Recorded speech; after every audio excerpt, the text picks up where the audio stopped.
बिस्मिल्लाहिर्रहमानिर्रहीम, अस्सलाम वालेकुम। प्रोग्राम मुकाबले के साथ इस्लामाबाद स्टूडियो से मैं हूं सरवत वलीम। रऊफ क्लास्टा, आमिर मतीन स्टूडियोज में हमारे साथ ही मौजूद हैं। प्रोग्राम के आगाज पर आपको बताएंगे कि दोस्ती और इलाकाई बुनियाद पर ब्यूरोक्रेसी में बहुत बड़े पैमाने पर तैनातियों ने खलबली मचा दी। शहबाज शरीफ के करीबी अफसरान इमरान खान की टीम के भी सुर्खेल बन बैठे।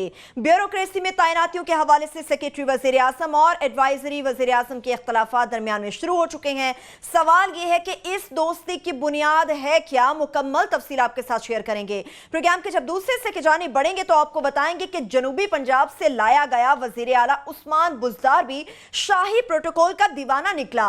उस्मान बुज़दार का अस्पताल पहुंचने पर लगाया गया प्रोटोकॉल एक नन्ही बच्ची की जान ले गया। पाकपतन मजार के रास्ते खाली करा दिए गए, दुकानें बंद करा दी गई और शहरियों ने उस्मान बुज़दार के खिलाफ शदीद नारेबाजी भी की।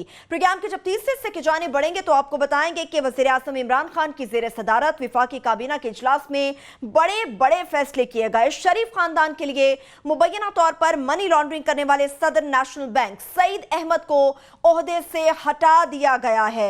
मेरिट पर तकर्रियों के दावे भी बहुत किए गए, उन सब का क्या हुआ यह भी जानने की कोशिश करेंगे। इसके साथ साथ तहरीक इंसाफ ने पंजाब फतह करने के बाद लगारियों, सरदारों और मखदूमों के हवाले कर दिया। 8 ऐसे वजीर पंजाब काबीना में शामिल कर लिए गए जिनके पास हुकूमत को देने के लिए कोई महकमा सिरे से ही मौजूद नहीं। करप्शन इल्जामात का सामना करने वालों को वजारतें ना देने का दावा करने वाले इमरान खान साहब ने करप्शन स्कैंडल का सामना करने वाले अलीम खान को काबीना के अंदर ही सीनियर वजीर का दर्जा भी दे दिया। तफसील इसकी आपके साथ शेयर करेंगे। प्रोग्राम के आखिरी हिस्से की जानिब बढ़ेंगे तो आपको बताएंगे कि पीपल्स पार्टी का ऑपोजिशन का मुतफिका उम्मीदवार के मामले पर अहम इजलास हुआ।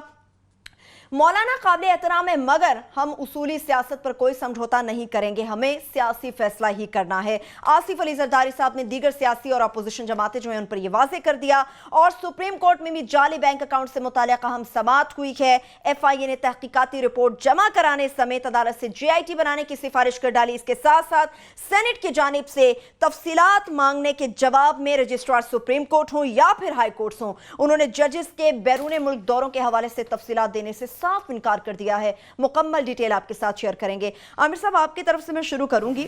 बड़े पैमाने पर यकीनी तौर पर हम नून लीग के हवाले से ब्यूरोक्रेसी में तब्दीलियों और खलबली के हवाले से बड़ी बात करते रहे हैं। अब की बार ऐसा क्या मसला बना है कि ये खलबली एक बार फिर से हमें ब्यूरोक्रेसी में नजर आ रही है? जी, अब आहिस्ता आहिस्ता दिन और हफ्ते गुजरते जा रहे हैं, तो 10-12 दिन हो गए हैं। तो पहली नज़र सबसे थी कि PTI की कैबिनेट क्या आती है, तो उसमें कोई बहुत बड़ा इनकलाबी किस्म की तब्दीली नहीं नज़र आई। वो ये इलाकाई धड़ेबंदी वो देख के उस पर किया गया था, तो वो जो यंग ब्लड और बड़ा डायनामिक लोग आते थे जनरली वो इम्प्रेशन नहीं मिला। तो शायद ये उम्मीद लग गई कि शायद सेकंड उसके अंदर कुछ लोग लेके आए, मगर कैबिनेट ने कोई इतना इम्प्रेस नहीं किया। उसके बाद तीसरी नज़र इस बात पे थी PTI की कि ये अपनी मशीनरी, सरकारी मशीनरी, ब्यूरोक्रेसी ये किस तरह की लाते हैं।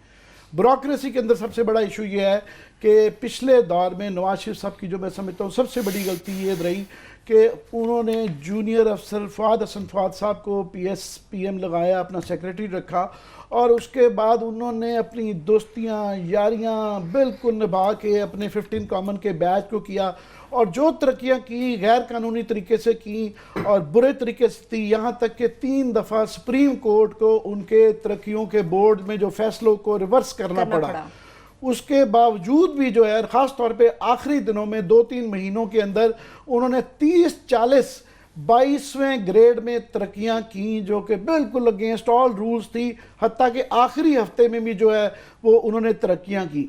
तो अब जो नज़र आ रहा है तो मोर और लेस वही नवाज शरीफ साहब के क्लोजेस्ट बंदे, वही शहबाज शरीफ साहब के क्लोजेस्ट बंदे वही मेन पोजीशन पे आ गए। सो ये PTI की ब्यूरोक्रेसी नहीं है, ये आप समझ लें नवाज शरीफ और शहबाज शरीफ और फवाद हसन फवाद के जो करीब 3 लोग थे वो सारा दोबारा लग गए हैं। हाँ, हम मान सकते हैं कि जनाब अब क्या करें, ब्यूरोक्रेसी में उन्होंने पिछले 10-20 साल में तरक्कियाँ ऐसी की हैं, अच्छे लोग कहाँ से लाएं? पर मेरा ख्याल है अच्छे लोग होते हैं। उसका तरीका ये था, हम ये एक्सपेक्ट कर रहे थे कि जनाब ये आप पहले जो तरक्कियाँ हुई हैं 22वें ग्रेड में और ये जो बोर्ड बनाएगी उसकी एक तफ्तीश कराएं। अभी भी इनको तफ्तीश करवानी जाए कि वो क्या मेरिट फॉलो किया गया था, नहीं किया गया था। उसके बाद इनके पास क्लियरली एक मेरिट लिस्ट आ जानी थी कि कौन लोग थे कि जिन्होंने मेरिट पे आना था और किन किन पे। दूसरा एक मसला था कि जनाब जो पीटीआई का स्टांस रहा कि जो लोग करप्ट हैं, जिनके ऊपर नैब के केसेस हैं, जिनके ऊपर एफआईआई के केसेस हैं, आप उनको ना लगाएं। इन्होंने अब वही काम कर दिया है। बल्कि क्लास साहब ने भी ये बड़ा अच्छा पॉइंट आउट किया, हम कहना नहीं चाह रहे, मगर यारी दोस्तियों में ये भी देखा जा रहा है कि जनाब ये हमारे इलाके का आदमी है, ये हमारा रिश्तेदार है, वो वाला भी होता है। सही। 2-3 पोस्टिंग जो है ना, काफ़ी सारी लंबी लिस्ट है, पर मैं क्विकली 2-4 जो सबसे इंपॉर्टेंट है। सबसे पहले तो ये है कि ब्यूरोक्रेसी के अंदर सबसे इंपॉर्टेंट पोस्ट होती है वो पीएसपीएम होता है, प्राइम मिनिस्टर का जो प्रिंसिपल सेक्रेटरी होता है।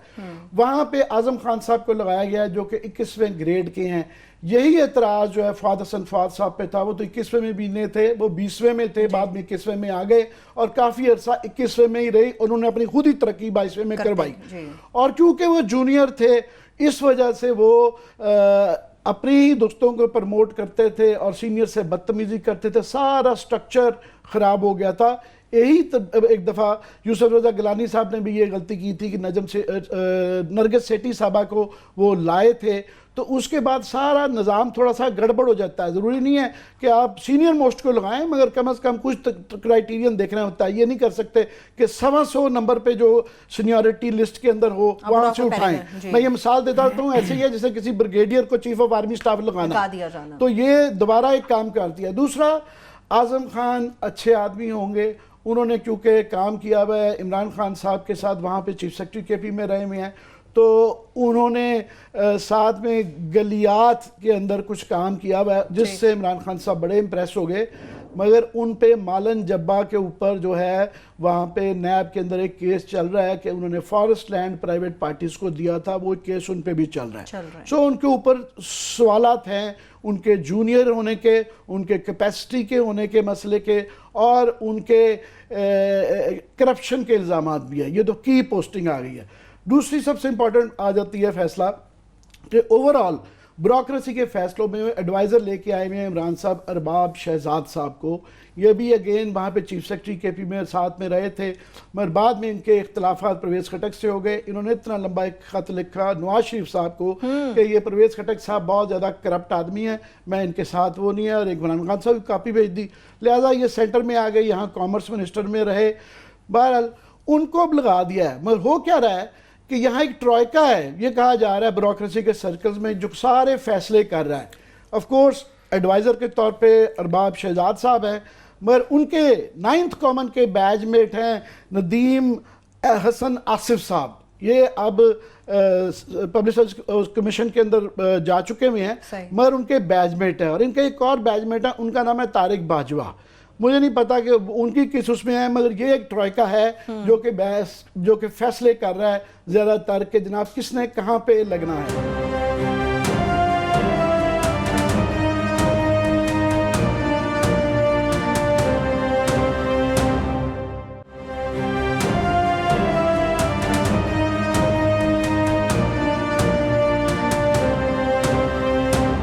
सबसे इंपॉर्टेंट जो इन्होंने पोस्टिंग्स की हैं जो कि कंट्रोवर्शियल हैं और बहुत क्वेश्चनेबल हैं, वो है कि इन्होंने सेक्रेटरी इस्टेब्लिशमेंट एजाज मुनीर साहब को लगाया है। ये वो उन जो आखिरी हफ्ते में बड़े डूबियस मशकूक अंदाज में जो 22वें ग्रेड में तरक्कियाँ की गई थी, जिसके मतलब मैं कह रहा हूँ कि उसकी तफ्तीश होनी चाहिए कि आखिरी हफ्ते में आपने उठा के जूनियर तरीन बंदे मशकूक अंदाज में तरक्कियाँ कर दी थी।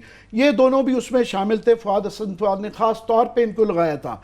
जो एजाज मुनीर साहब हैं, ये क्योंकि उन खुद वो तरक्कियों का हिस्सा रहे हैं जो गलत तरीके पे हुई हैं, तो इनसे ये उम्मीद करना कि ये और आजम खान साहब मिलके तफ्तीश करवाएं, ये तफ्तीश नहीं हो सकती पुरानी तरक्कियों की और तमाम जितने भी बोर्ड्स की है।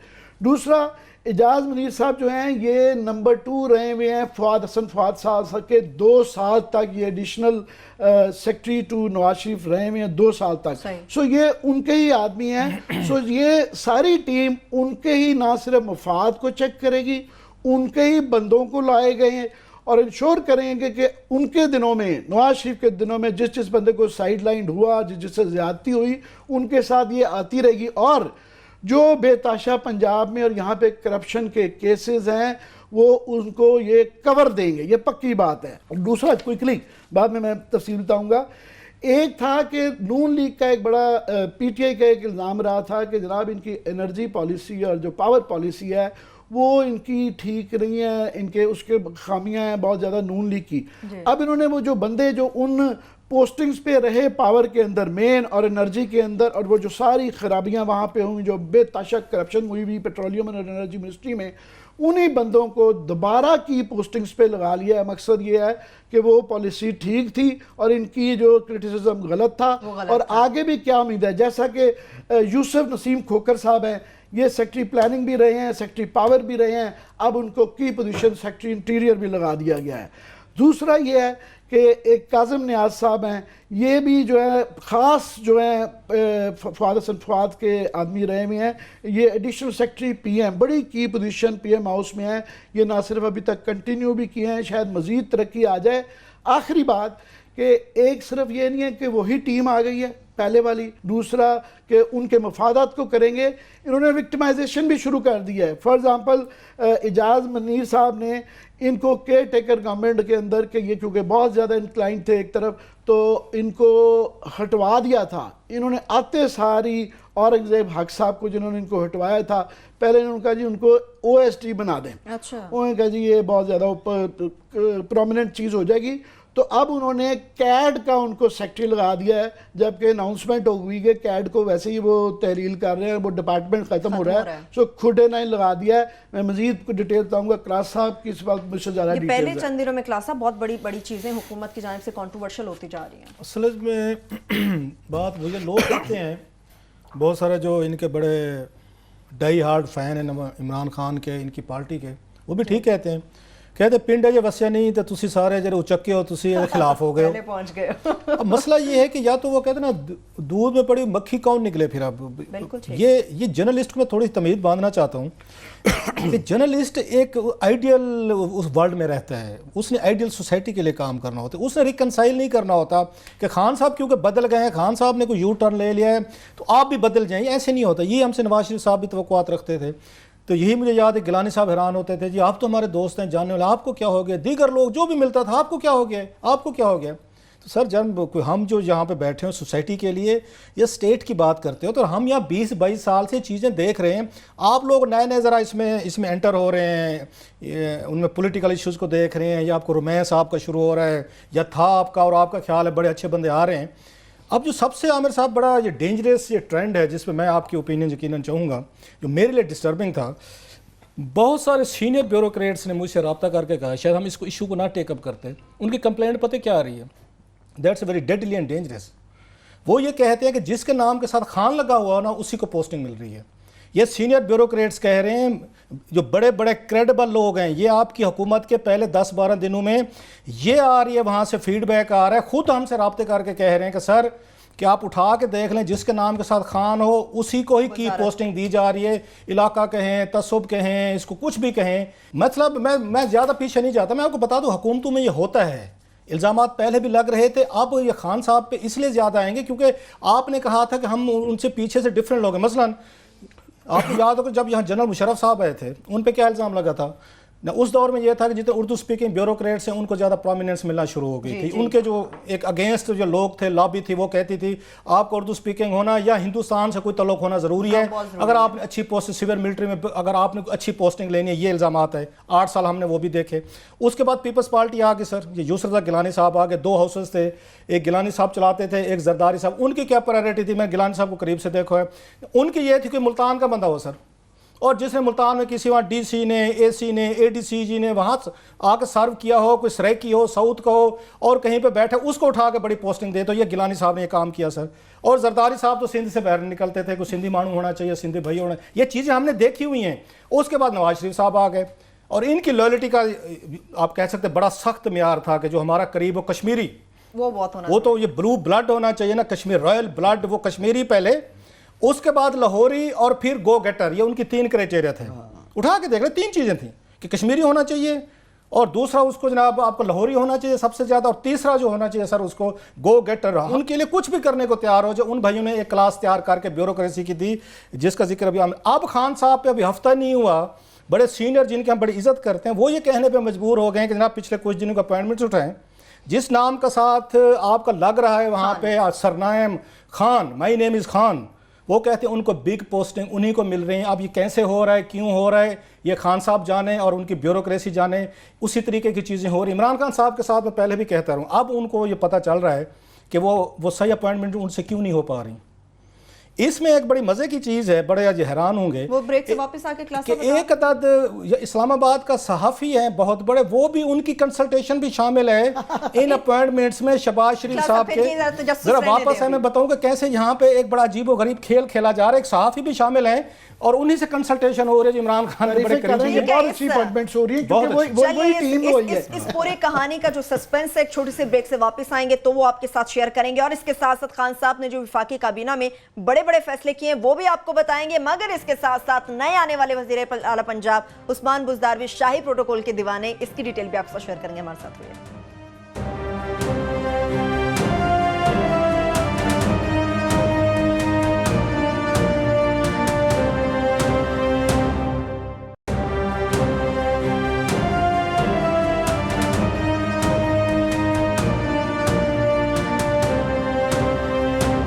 ब्रेक के बाद एक बार फिर से प्रोग्राम में हम आपको खुशामदीद कहेंगे। अब वो तजस्सुस भी क्लासेस अब दूर किए देते हैं। किस सहाफ़ी जनाब हमारे दोस्त हैं, फॉर्मर कुलीग भी रहे हुए हैं, तो वो आजकल उनकी कंसल्टेशन शामिल है। इनमें मजहबी जहन रखने वाले माशाल्लाह नए पाकिस्तान के वो साफ़ी हैं, तो अरबाब साहब हूँ या आज़म खान साहब हूँ, तो उनके मशवरे इसमें शामिल हैं।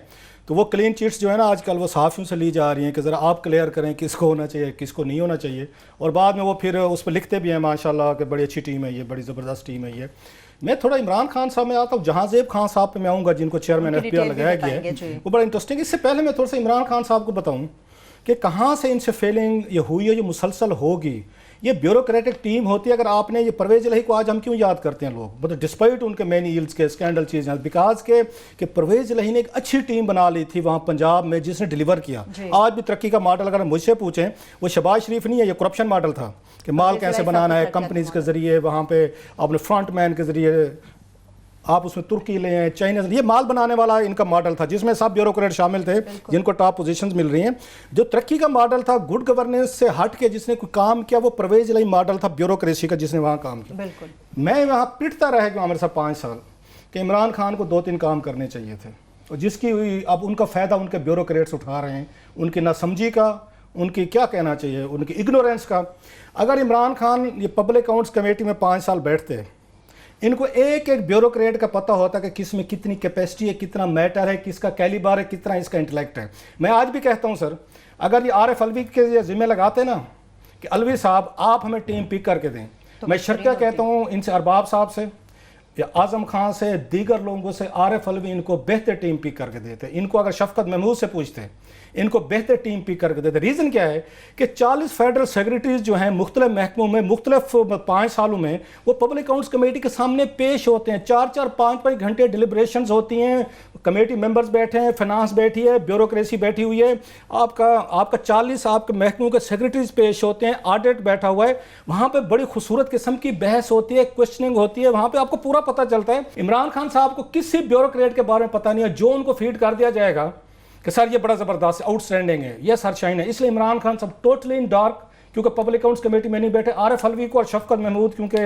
5 साल ये कमेटीज में बैठते रहे, इनको ब्यूरोक्रेसी का बेहतर पता होगा, इनको बंदों को भी पता होगा कौन कौन इनमें से आके डिलीवर कर सकते हैं। ये कभी क्वेश्चन आवर में नहीं बैठे सर, इसलिए बिल्कुल इमरान खान को नहीं पता कि यहाँ पे स्कैंडल्स क्या होते हैं, यहाँ पे ब्यूरोक्रेसी ऑपरेट कैसे करती है, आपको बेवकूफ़ कैसे बनाती है, आपके जाने के बाद आप पे स्कैंडल कैसे बनते हैं, आप अडियाला जेल बैठते हैं और ये नरगिस सेठी साहब की तरह जाके वो ले लेते हैं सर, वहाँ फेडरल पब्लिक सर्विस कमीशन के मेंबर बन जाते। खुद गिलानी साहब भुगत रहे हैं, जरा जहन में रखिए, खुद वहाँ पे जो प्रिंसिपल सेक्रेटरी थी वो फेडरल पब्लिक सर्विस कमीशन की मेंबर है, और गिलानी साहब पे वहाँ पे स्कैंडल्स हैं, मुकदमे भुगत रहे हैं। प्रिंसिपल सेक्रेटरी को कुछ नहीं हुआ है, ब्यूरोक्रेसी ये करती होती है। एक बात, और दूसरी सर इसमें जो अहम चीज़ है वो है जहांजेब खान साहब पे, वो बड़ी इंटरेस्टिंग है। जहांजेब खान साहब को 3 दफ़ा नैब बुला चुकी है सर।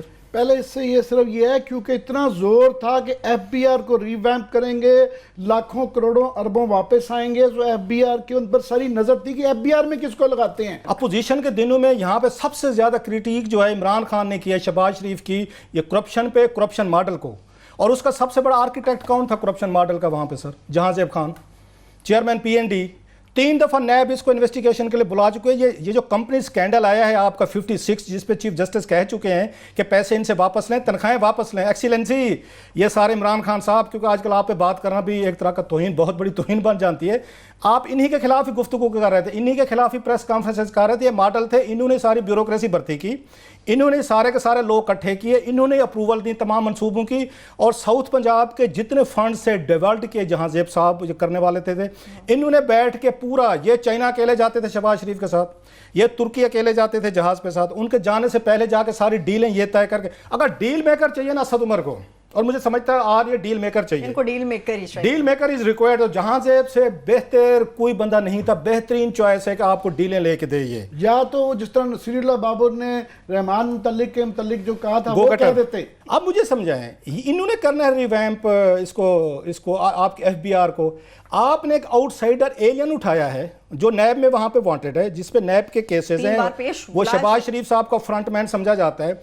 अब वो जाएगा वहां पे IR, इसको क्या कहते हैं सर, IRS को चलाएगा, रेवेन्यू सर्विस। एक उससे मेरी बात हो रही थी इस FBR केस से, उसने कहा जी आपको पता है हम DMG वाला जब भी बंदा आएगा ना वो नाकाम होगा वहां पे FBR में। रीजन उसने कहा पहले तो एक ग्रुप की आपकी रेवलरीज होती है कि एक ऑलरेडी ग्रुप बैठा, वो समझता है कि ऊपर से एक आपकी खलाई मखलूक उन पे इंपोज कर दी गई, हर महकमे में होता है। और जर्नलिस्ट होता है, जर्नलिस्ट नॉट विद J, उसको जी वाला जर्नलिस्ट, उसको IRS जो है रेवेन्यू सर्विस बड़ी टेक्निकल मामला है, उसमें एक आम DMG का नहीं चल सकता। मैं सिर्फ एक और ऐड कर दूं, इस सारी प्रमोशन में एक चीज वाज़ेह है कि सारे ही PAS के हैं, DMG so called Pakistan administrative service के, इन्होंने कस्टम का, सेक्रेटरी को, सबको तबाह कर दिया, कोई बंदा ही नहीं किसी और ग्रुप का। अच्छा, इसमें मजे की चीज मैंने पूछा उससे FBR के बंदे से आज, उसका मुझे मैसेज आया किसी का, उसने कहा यार ये क्या कर रहे हैं, इन्होंने रिवैम्प करना था इसको, इसके जरिए तो इन्होंने मुल्क चलाने, FBR के जरिए पैसे वापस लाने, दौलत वापस लानी है। असद उमर साहब संभाले नहीं जाते थे, कौमी असम्बली में नहीं संभाला। कि मालिक के शो में जिस दिन मोहम्मद मालिक ने शो किया था, समझदार लोगों की ये किलियां खिड़ गई थी कि असद उमर वो नहीं है, या पोजीशन वाले नहीं है। असद उमर साहब अभी से उनकी जबान उनकी लड़खड़ा गई थी मालिक के सामने, बहुत सारी चीजों के आगे से हट गए थे, आपको याद होगा, और बहुत सारे लोगों ने नोट भी किया था। मैंने उनको पूछा मैं कि आपको क्या तकलीफ है अगर DMG का बंदा आप पे आ जाए? उसने कहा सर हमें कोई तकलीफ नहीं है, जो ला रहे हैं ना उनको नाकामी होगी, इनके साथ ब्यूरोक्रेसी वहां की FBR के साथ तामुन नहीं करेगी, इनकी इज्जत नहीं करेगी। मैं कि क्यों?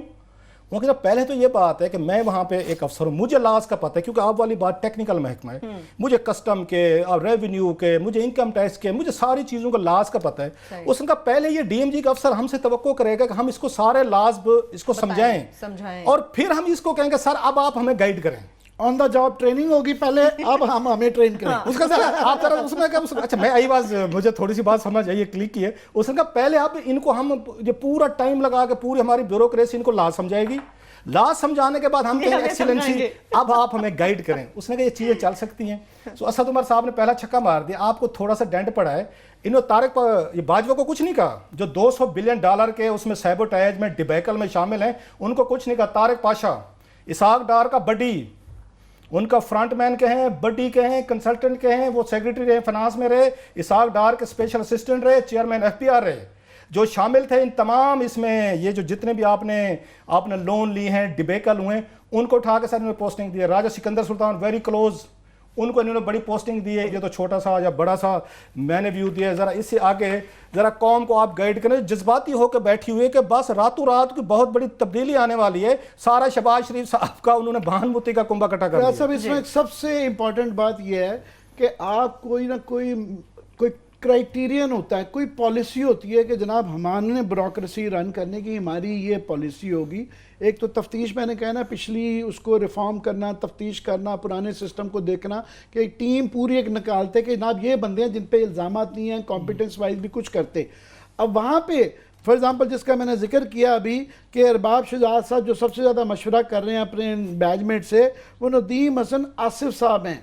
ये जो सारा गंद बोर्ड्स का हुआ, गलत तरक्कियाँ हुई, गलत बोर्ड हुए, गलत सब कुछ हुआ, उसके की प्लेयर फवाद हसन फवाद साहब के ये साहब थे, तो उन्होंने ज़ाहिर अपने प्रोटेस्ट करना है। दूसरा वही वाली जली बात रिपीट मैं करना चाह रहा हूँ कि PAS के जब ये DMG सो कॉल्ड जो होती है, जब इनको लाते हैं, ये क्या कहते हैं, ये पावर पॉइंट की वो बड़ी अच्छी दिखाते हैं, गो गेटर, रूल बेंडर, और ये वो वाला हो गया है। आप एक बाकी उसका एक बुके बनाते हैं, कस्टम के भी होते हैं, फलाने भी होते हैं, उन सब का लाते हैं। आप ये नहीं कर सकते कि सबको फारिग करके वो सिर्फ उन्हीं को ही ला दें। तीसरा है क्रोनिज्म, कि आप अपने, जो पहले आप जिक्र कर चुके हैं कि जनाब अपने बंदों को बस लाना है वो है। तो ओवरऑल कोई हमें समझा दें कि जनाब आपकी पॉलिसी क्या है, क्या क्राइटेरियन है जिसके ऊपर ये सारी अपॉइंटमेंट्स हो रही हैं। पर जिसकी चल गई, जिसने सिफारिश करा दी।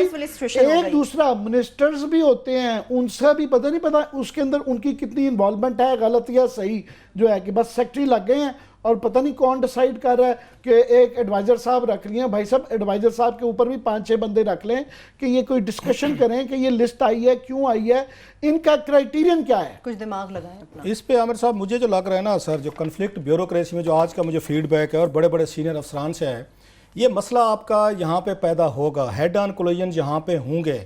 ये लोग, अभी आपने कहा कि हमें समझा दें, लोग कहते हैं जी आपको क्यों समझाएं, लोगों ने उनको वोट दिया है, वो जाने, उनका काम जाने, एतमाद है उनके पास। फिर ये कुछ अरसे बाद ये लोग चीखते चलाते हमारे पे पड़ जाते हैं, जनाब आप लोग साफ हैं बड़े, इन पे आप अब चीज़ें नहीं डिलीवर हो रही। यहाँ पे वेदर वो लाइक इट और नॉट, ये लाहौर की, पंजाब की ब्यूरोक्रेसी को हैंडल करना इन लोगों के लिए मुश्किल होगा। ये बड़े, ये सीनियर लोग हैं, ये बड़े, इन्होंने बैठ के आके जिस तरह जिन्होंने पंजाब देखा हुआ है, पंजाब को चलाया हुआ है ना सर, वो आज़म खान साहब से एक आपकी 1 करोड़ या 1.25 करोड़ की आबादी वाले एक आपके ग्रेड 21 के अफसर से ग्रेड 22 के जो सीनियर पंजाब की लाट ब्यूरोक्रेसी बैठी है, हैंडल होने वाली नहीं है सर। अगर इमरान खान साहब या उनकी टीम, असद उमर साहब जो समझ रहे हैं कि उनको जहांजेब साहब जो वांटेड हैं नैब में, 3 वहाँ पेशा भुगत चुके हैं, जो डिजास्टर पंजाब में डेवलपमेंट के नाम पे करप्शन की गई है, उनको रिवैम्प करके देंगे और उनके साथ ब्यूरोक्रेसी तामुन करेगी और केपीके का ब्यूरोक्रेट आएगा और वो पंजाब के ब्यूरोक्रेट्स को चला लेगा। तो मेरा ख्याल है एक tug of war already has begun, क्योंकि हमारे पास जो फीडबैक आया है, आपके पास भी आया है, मेरे पास भी है, मेरा ख्याल है और भी जर्नलिस्ट को उनको पता है इन चीज़ों का, पॉइंट आउट नहीं करना चाहते, डर के मारे कि जो लोग पड़ जाएंगे। हम थोड़ी सी जुरत करके आपको एक बैड मैसेंजर की तरफ पहले से बता रहे हैं कि हजूर, हाउस आपका इन ऑर्डर होने वाला नहीं है। आपने जो प्रॉमिसेस किए थे अकाउंटेबिलिटी के, आपने कहा था कि हम यहाँ गवर्नेंस देंगे, अच्छे लोग लाएंगे। अब तक की ये बताती है जैसे आपने यहाँ पे कबीना बनाई, कबीना कोई बहुत बड़ी नहीं बनी सर, नॉर्मल सी। मैं कहता हूँ बहुत सारे लोग हैं जिन पर स्कैंडल थे, लोग उनको भी पी गए कि इमरान खान साहब बैठे हैं जी, और टीम का कप्तान जितवा लेगा। मेसी ने भी वर्ल्ड कप जितवा दिया था सर वहाँ पे, वो हमने देख लिया था, मेसी साहब, और मेरा ख्याल है वो क्या नाम है उनका रोनाल्डो, वो जो है वो भी जितवा गए थे, कैप्टन थे अपनी टीम के, सबसे बेस्ट प्लेयर थे सब। 11 प्लेयर के 11 के गए, आपको 7-8 प्लेयर तो बेस्ट होने चाहिए, बिल्कुल, जो 11 ना हो।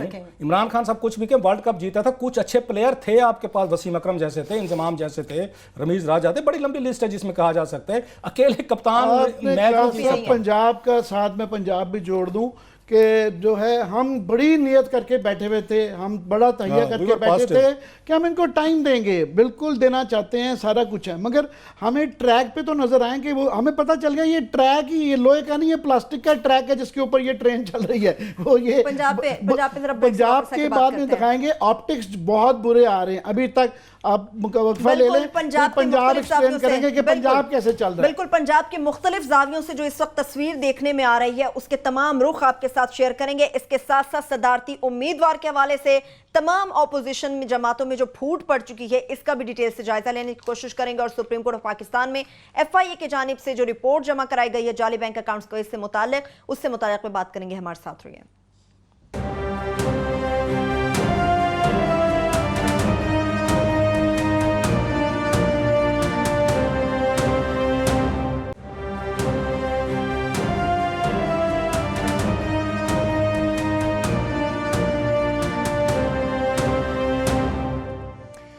ब्रेक के बाद एक बार फिर से प्रोग्राम में हम आपको खुशामदीद कहेंगे। पंजाब की आप एक तस्वीर खींच रहे थे जो हमें नुमाया, उससे मुताल्लिक बात जी। मैं क्विकली आ जाता हूँ कि जो ऑप्टिक्स है ना वो अच्छे नहीं आ रहे। ऑप्टिक्स बड़े ज़रूरी होती है कि शुरू की जब आपकी हुकूमत होती है, लोगों ने आपके मुताल्लिक एक इमेज बनाना होता है, तो आपको रोज़ अच्छी अच्छी गुडी तस्वीरें नज़र आएँ। वो क्या रहा है, रोज़ का एक नया हो जाता है। वो जो चीफ मिनिस्टर साहब के, बुज़दार साहब की जो तस्वीरें आती हैं, वो जी बैठे हुए अपने एंजॉय कर रहे हैं, हेलीकॉप्टरों की, जहाज़ों की, जहाँ जाते हैं मसला हो जाता है। आज वो मियाँ चन्नू के वहाँ पे बच्ची का वो हो गया, प्रोटोकॉल ले रहे। पाक पतन शरीफ चले गए, वहाँ पे नारे लगे इनके ख़िलाफ़, जो है दूसरा पाकपतन में वो जो सिलसिला हुआ है कि DPO साहब को जो OSD बना दिया गया है उमर गोंदल साहब को, रिजवान उमर गोंदल को, तो वहाँ पे आज बार ने उनके हक में करारदाद पास की, लोगों ने वहाँ पे नारे लगाए कि जनाब ये आप ना करें। और हम जो है एक दूसरा में मुझे काफ़ी सारा सवाल आ गया, मैं खुद बड़ा इन चीज़ों में अकीदत रखता हूँ, मगर कुछ लोगों ने ये सवाल किया, उन्होंने कहा जी बात यह है कि जो अकीदा रखते हैं लाहौर में है, अच्छी बात है, बाबा फरीद शकरगंज का पूरे सब कॉन्टिनेंट में उनका ना सिर्फ मुसलमान हिंदू सिख सभी उनसे अकीदत करते हैं, बड़ी अच्छी बात है, वहाँ जाना चाहिए। मगर यह है कि किसी ने ऐसे ही कहा, उन्होंने कहा ये लाहौर में एक दाता दरबार का मज़ार भी है, ये फिर वहाँ से तौसा शरीफ में है, वहाँ की नहीं खबर आई कि ये गए, तो थोड़ा सा कुछ लोगों को शक हो रहा है कि ये इसके अंदर मैं बड़ी डरते डरते ये चीज़ कह रहा हूँ कि अकीदत बिल्कुल होगी, अकीदत से वहाँ गए हैं, मगर एक वहाँ पे आजकल हो गया कि पाकपतन एक पावर क्लब बनता जा रहा है। ऐसा ही है। और ये क्लास साहब के पास बड़ी डिटेल है, इन्होंने 2 दिन से ही 24 घंटे से रिपोर्टरी लगा रहे हैं कि ये पाकपतन कनेक्शन क्या है। 24 घंटे कल हमने प्रोग्राम किया था, हमने बड़ी संगीन इल्ज़ामात लगाए थे, इल्ज़ामात नहीं लगाए थे, प्रूफ्स दिखाए थे, डॉक्यूमेंट्स दिखाए थे कि जनाब ये हमें अभी तक जवाब नहीं आया कि चीफ मिनिस्टर बुज़दार साहब ने शारिक कमाल सिद्दीकी को और DPO रिजवान को जब अपने पास वहाँ बुलाया, ना वहाँ IG साहब थे, वहाँ पे एक शख्स जो है एहसन जमील इकबाल गुज्जर साहब बैठे हुए थे। वहाँ क्यों बैठ रहे थे, उन्होंने किस हैसियत में 2 सीनियर अफसरान की वर्दी में इंटेरोगेशन की, उनके साथ बदतमीजी की, और ये चीफ मिनिस्टर साहब खामोश रहे। मेरा ख्याल है ये कानूनी मसला भी बनता है, किसी ना किसी को FIR करानी चाहिए इस पे। ये बहुत ज़्यादा संगीन मामला है कि चीफ मिनिस्टर साहब अपने ऑफिस के अंदर जो है 2 वर्दी वाले अफसरों के, it is not about those persons, it is about their uniform, you have to give respect to uniform, उनकी एक प्राइवेट बंदे से वो बात कराएं। हमें अभी तक इसका ना डिनाई किसी ने किया है, ना जवाब दिया है कि वो क्यों था और वो मीटिंग क्यों हुई, कैसे हुआ गया। दूसरा, खबर मानिका साहब बिल्कुल वो झूठ बोल रहे हैं कि जनाब वो वहाँ पे, ये तो उन्हें पहले तो मुकर गए जनाब ये वाकई नहीं, और TV वाले चलाई जा रहे थे हमारे दोस्त जो है वहाँ पे कि वाकई नहीं हुआ, मेरी वजह से तो ये कुछ ताल्लुक ही कोई नहीं है, और मेरी तो एक गाड़ी थी वो गुजर गई थी। ये हमारे पास ये CC कैमरास की वीडियो फुटेज है, प्रोड्यूसर साहब वो दिखाएं, इसके ऊपर टाइम और डेट है जुमेरात की 12 बजे का, इसमें नज़र आ रहा है कि इनकी एक गाड़ी के साथ दूसरा डाला जो ये कह रहे नहीं है, वो इनका डाला साथ में मौजूद है, और उसके अंदर इसको अगर आप ब्लो अप करके देखें तो M16 पिस्तौल भी, गन भी नज़र आ रही है, यानी कि नाके वालों ने वो एलीट फोर्स स्पेशली वहाँ पे लगवाई गई थी, क्योंकि ये वहाँ पे फर्स्ट फैमिली वहाँ पे रहती है, तो बुलाई गई थी कि ख़ास नाके किए जाएं, और वो बॉर्डर के करीब एरिया है, ये याद रखा जाए। तो उनसे ये बगैर बताए दौड़े, तो उसके बाद ये वाला सारा मामला हुआ। ये झूठ बोल रहे हैं, पहला इन्होंने झूठ बोला कि हुआ कुछ नहीं था, दूसरा इन्होंने कहा कि जनाब एक गाड़ी थी, एक नहीं थी, 2 था, प्रूफ ऑफ दैट।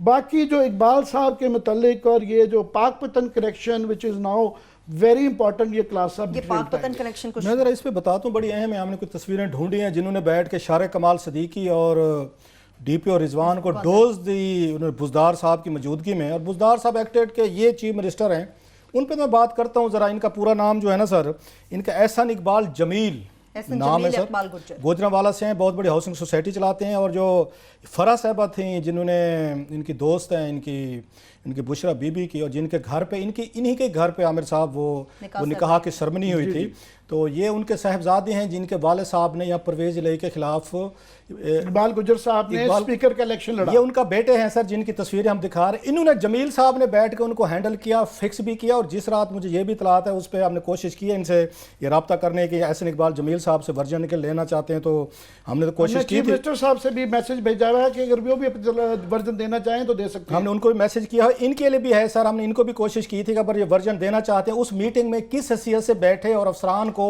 इन्होंने डोजेस दी और उनकी इन्होंने क्लास ली शारिक कमाल सिद्दीकी की, और उसकी आप जाके वहां पे डेरे पे जाके माफी मांगे। सो ये उनको भी एक वही वाली बात कि वो ठीक है, रिजवान का जो भी कंडक्ट हो, शारिक कमाल सिद्दीकी साहब भी बुरे होंगे। सवाल ये है चीफ मिनिस्टर ने किस अथॉरिटी से अपने एक पर्सनल फ्रेंड को अपनी मीटिंग में बुला के अफसरान को उनके सामने पेश किया है कि इनकी क्लास लो, इनको समझाओ कि खबर मलिका साहब की फैमिली के साथ ये जो है ना ये सब कुछ। अब आप ये कनेक्शन समझ सकते हैं, मुझे अब थोड़ी सी लाइन समझ आना शुरू हो गई कि बुज़दार साहब का नाम आसमान से नहीं टपका। ये प्रॉक्सी चीफ मिनिस्टर हैं जो आपका पंजाब को आमिर साहब वो चलाएंगे। इनका नाम है जनाब एहसन इकबाल जमील साहब। इन्होंने आपके शारे कमाल सिद्दीकी साहब बनते होंगे, बड़े होंगे, आरपीओ होंगे, वो डीपीओ होंगे, नून लीग भी ये दौर में भी ये चलाते रहे, काफी हद तक बीच में इन्वॉल्व रहे कि सब तक इंपॉर्टेंट थे कि स्पीकर का इलेक्शन लड़वाया ना, और बेटा पीटीआई चलाएगा। तो ये तो सर आमिर साहब इनकी यहाँ पे ये है, ये आपकी हुकूमतें चल रही हैं माशाल्लाह। आप हमारे साथ कुछ नहीं कर रहे, ये मैं फिर कह रहा हूँ। हम तो ऐसे सहाफ़ी हैं, हम तो ऐसे ही रहेंगे। जनाब मुशर्रफ के साहब के दौर में भी बुरे थे, पीपल्स पार्टी दौर में भी मरियम नवाज साहबा भी हमसे खफा रहती थी, उनका मीडिया सेल चलता रहता था। आजकल ये खफा रह गए, हम सिर्फ मैसेंजर हैं, आपकी हम मदद कर रहे हैं। अगर आप समझे हम आपके दोस्त हैं, अगर जब हमको आपको चीज़ें बताते हैं कि फ़लाँ चीज़ें हैं ठीक नहीं हो रही, आप अगर बेहतर परफॉर्म करते आप आके करेंगे, अच्छे लोग लाएंगे, आप गवर्नेंस लेंगे, लेके कोई आमिर मतीन और मैंने वज़ीर आज़म बनना है, कोई हमने इलेक्शन लड़ने है, कोई हमने वज़ीर आला जाकर लगना है, आप लोगों ने लगना है, डिलीवर करेंगे, आपके वहाँ पे चीज़ें बताएंगे तो आपको पता होंगी उसमें सारी की सारी चीज़ें। तो ये है उसका आमिर साहब, ये सारे मसूफ़ हैं जिन्होंने आपके शारे कमाल से, ये पंजाब पुलिस को मैंने दिखा दिया है कि आप लोग तैयार रहें। अब आपकी पहले हमजा शहबाज शरीफ साहब इन सब की क्लास लेते थे, डीपीओ बेचारों की, अब यहाँ से होगा। अब यहाँ से एहसन इकबाल जमील साहब आपको सीधा क्या करेंगे, हमारे बुज़दार साहब की जो प्रॉक्सी हैं। तो ये लिंक निकला है जनाब के उनको वजीर आला कैसे बने हैं, कहाँ हम रिपीट कर देते हैं, वो तो आपने बिल्कुल क्लियर वही आ रहा है कि ये डायरेक्टली वो था उनका अपना ताल्लुक देना है, चाहते हैं, भेजने की कोशिश कर रहे हैं। अव्वल ने कहा था कि आप जाएं वहां पे, या अगर इमरान साहब की खान साहब के कहने पे ये मीटिंग हुई है तो हमें ये जवाब चाहिए होगा। लास्ट 2 मिनट्स रह गए। क्लास साहब जरा सुप्रीम कोर्ट ऑफ पाकिस्तान से मुताल्लिक़ में बात करते हैं। एफआईए की जानिब से रिपोर्ट जमा करा दी गई है। मुझे हमारे पास मैं ज्यादा एफआईए की जो चीजें सामने आई हैं, मुझे जरदारी साहब का कल की ना 2 चीजें अगर जल्दी से पहले हम दिखा सकते हैं, हमारे पास क्लिप पड़े हैं कि जरदारी साहब का हामिद मीर साहब ने इंटरव्यू किया था, तो उन्होंने कहा जनाब चेयरमैन नैब की क्या जुर्रत है कि मेरे ऊपर मुकदमा करके दिखाए, पड़ा हुआ है, जरा कौम को वो दिखाएं। और फिर कल जो एफआईए की पेशी से वो लोग उनको पकड़ के ला रहे थे, ये तकब्बुर का इंजाम बड़ा बुरा होता है। ये भी कहा था कि मैं ये जो है कहलवाया गया था कि मैं जमानत नहीं कराऊंगा। जरा सुनवा देते हैं, जरा सुनवाएं जरदारी साहब का, हामिद मीर साहब को इन्होंने क्या तकब्बुर का उनका लहजा देखें, और कल वाली भी दिखाएं, जब वहां से पेशी भी दिखाएं एफआईए में जो ये जरा कौम को दिखाएं। जी जरा जी जरूर आया था, मगर वक्त बदलते देर नहीं लगती। कभी ऐसा ना हो कि जैसे सैफुर रहमान को मेरे पैरों में गिरना पड़ा, आपके सामने गिरा, कभी इनमें से किसी को गिरना पड़े दोबारा, तो ये भूल जाते हैं ना। आप चेयरमैन नैब को थ्रेट तो नहीं कर रहे? मैं चेयरमैन साहब को नहीं, मैं इस हुकूमत को थ्रेट कर रहा हूँ, इनके मिनिस्टरों को थ्रेट कर रहा हूँ। चेयरमैन नैब की क्या हैसियत है, अच्छा उसकी क्या मजाल है कि वो मेरे पर केसेस बनवाए या दूसरे के केसेस बनवाए। ये जो दूसरे बैठे हैं ना, जिनके बाल ही नहीं खराब होते, डरे इनसे, इन चीज़ों से। ये खुदा आपको इसी दुनिया में दिखाता है। ये जरदारी साहब की कल की देखें, नैब छोड़ें, एफआईए ने टांग लिया सर, जिससे तवक्को नहीं थी कि एफआईए कुछ कर लेगी। क्लास सर, मैं आई कीप अंग्रेजी में जो कहते हैं ना फिंगर्स क्रॉस्ड, वो ये है कि हमने ये देखा है, ये दिखाए जाते हैं कि ये रिपोर्ट आ गई, फलाना आ गई, 10-15 साल से 20 साल से यही सिलसिला जारी है।